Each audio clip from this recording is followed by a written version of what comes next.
श्रद्धेय महानुभावों, जैसा कि हम विचार कर रहे थे कि नाव से हम एक किनारे से दूसरे किनारे पार होते हैं, तो नाव से जब हम पार होते हैं तो नाव को नाव कब तो समझते हैं? नावम मनने, नाव को नाम हम कब समझेंगे? नव से नावम करेंगे। नाव को मनने समझते हैं, मानते हैं कब? जब वो हमको पार उतार दे। यस्मात्, जिससे तीर्णम नाव्यम, नाव के द्वारा नाव को हम लोग पार कर जाएं। नाव से हम पार कर जाएं तब नाव की सार्थकता है। यहाँ सार्थकता तो है, अपमान नहीं।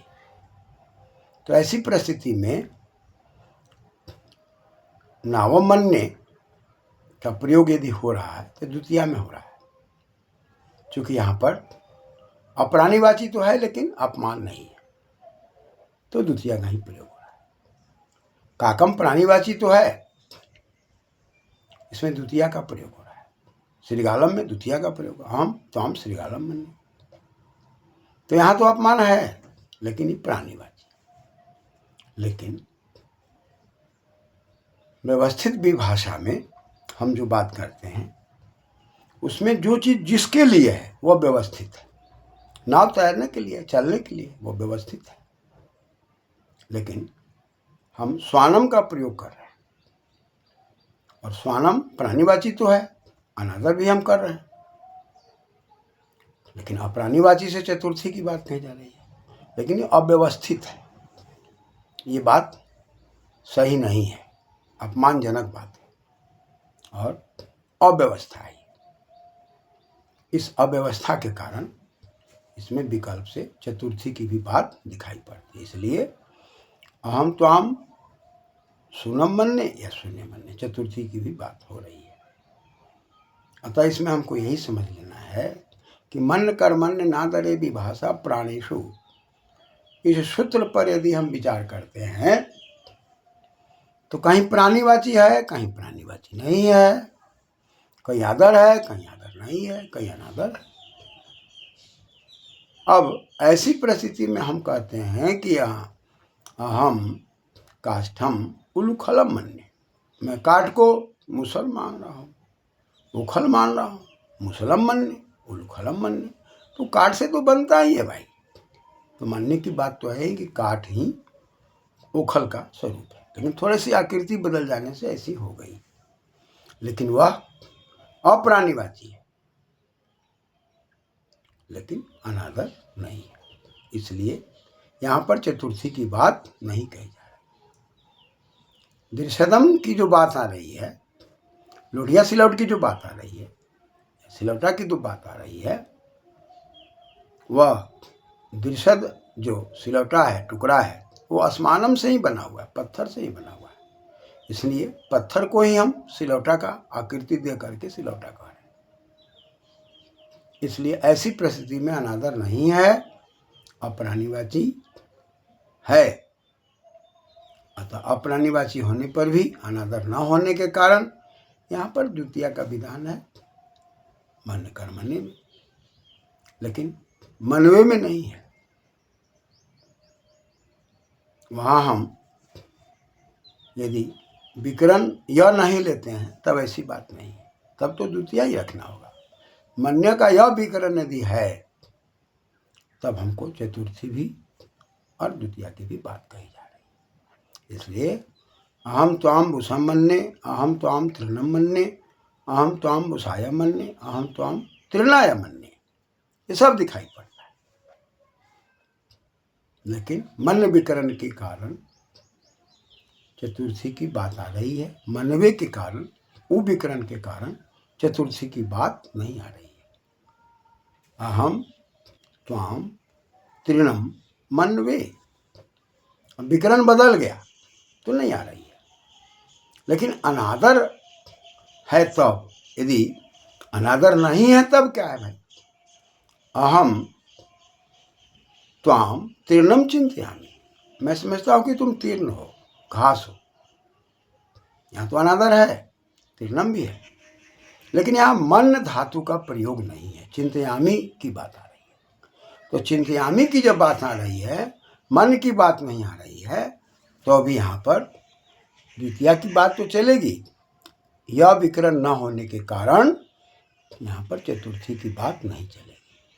इसलिए अहम त्वाम तृणम चिंतयामि, धातु के बदल जाने पर भी चतुर्थी की बात नहीं आ रही है।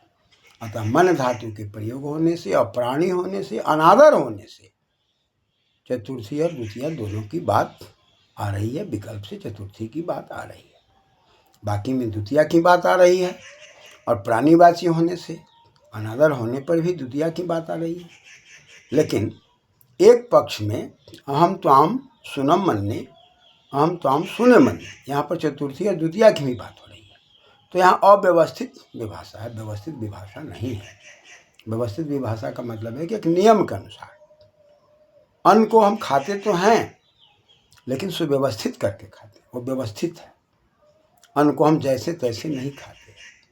नाव हम चलाते हैं तो नाव के सामर्थ्य से ही हम किनारे दूसरे किनारे पर जा पाते हैं। नाव में यदि ले जाने की शक्ति नहीं है तो वो नाव नहीं है। इसलिए अहम त्वाम नावम मन्ने, अहम त्वाम अन्नम मन्ने, ये दोनों में द्वितीया की बात आ रही है, ये व्यवस्थित है इसलिए। लेकिन अहम त्वाम सुनम मन्ने, अहम त्वाम सुने मन्ने, इसमें चतुर्थी की बात है, अव्यवस्था है।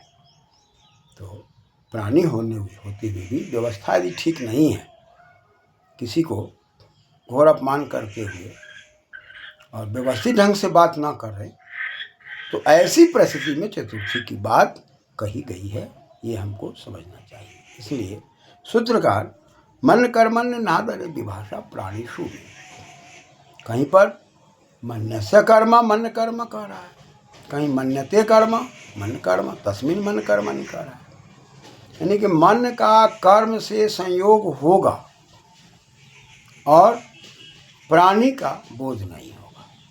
तो प्राणी में प्र है और अन प्राण्य धातु, प्राण्यते इति प्राणी अतेषु प्राणीषु न प्राणीषु अप्राणीषु, यहाँ पर जीवित की बात नहीं कही जा रही है। ऐसी परिस्थिति की बातें आ रही है। और विभाषा में भी स्पष्ट है कि भाषा में तो भाषण है ही भाई, भाषते भाषा, विभाषते विभाषा, विभाषा लगने से, अच प्रत्यय के लगने से, टाप के लगने से विभाषते विभाषा जो है वो वैकल्पिक व्यवस्था कर रहा है। यानी कि वैकल्पिक व्यवस्था अप्राणी में और अनादर में है।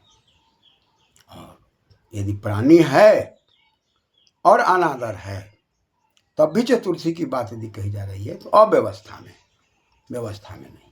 व्यवस्था में द्वितीय व्यक्ति की ही बात चलेगी, व्यवस्थित भाषा में द्वितीय व्यक्ति की ही बात चलेगी। इसलिए हमें साफ शब्दों में इन बातों को समझना चाहिए कि अहम त्वाम काकम मन्ने, यहाँ पर अपमान है और प्राणीवाची है, अप्राणीवाची नहीं है। अपमान होने पर भी प्राणीवाची यदि है तो वहाँ द्वितीया का ही विनियोग रहेगा। लेकिन प्राणीवाची है और अपमान भी है और व्यवस्थित नहीं है, अव्यवस्थित है, तब वहाँ पर चतुर्थी की बात आ जाएगी। इसलिए वहाँ पर सोने में या सोनम में द्वितीया और चतुर्थी दोनों की बातें आ रही है। इन बातों को सही तरीके से समझने के लिए हमें दो धातुओं के प्रयोग पर विचार करना है। एक मन धातु ज्ञाने अर्थ में है और एक मनु धातु अवबोधने अर्थ में है।